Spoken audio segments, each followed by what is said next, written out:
Unseasonal rain, hailstorms, and prolonged weather fluctuations have dealt a severe blow to apple orchards across Himachal Pradesh this year. Growers have warned that this year's harvest could be among the poorest in recent years. They say the damage came at a crucial stage of flowering, leaving many orchards with low production and raising concerns for a sector that is crucial to the state's rural economy. इस बार सेब जो है बहुत कम है, बहुत कम फसल है जी। बिल्कुल इसमें आपके जो वेदर कंडीशन जो है फेवरेबल नहीं है, इस करके जो है मौसम बिल्कुल बिगड़ता जा रहा है। बहुत कम फसल है। खेती बाड़ी बहुत ही मुश्किल काम हो गया और गुजारा जो है साल भर का गुजारा निकालना बहुत मुश्किल हो गया। इस बार तो जो है ना समय पे बरखा हुई, ना बर्फ़ गिरी और फ्लोरिंग पे जो है कोल्ड वेव की वजह से जो है फसल बिल्कुल ज़ीरो है।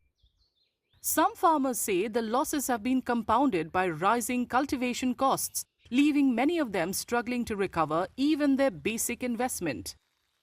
सेब की फसल बहुत ही कम है, कारण मौसम भी हमारे फेवर में नहीं रहा। बाकी रही सही कसर ओलावृष्टि ने पूरी कर दी। बाकी सूखाई बहुत जा रहा है, सर्दी बरस नहीं रही। अब सेब की जो वो जी प्रोडक्शन घट रही है और इसमें जो खर्चा है वो बहुत ही ज़्यादा आ रहा है।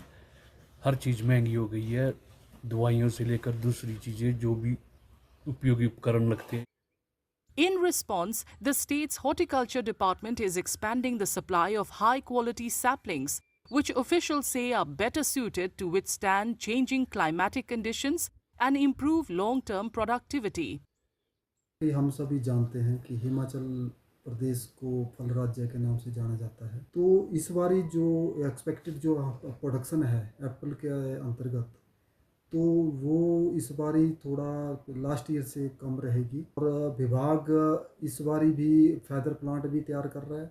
जैसे करसोग में हमने 1 लाख से के आसपास पौधे फैदर प्लांट तैयार कर रहे हैं, जो हाई क्वालिटी के और हाई स्ट्रेन और अच्छी क्वालिटी के पौधे तैयार कर रहे हैं। तो वो भी आपको इस साल किसान बागवानों को दिसंबर के बाद उपलब्ध करवा दिए हैं।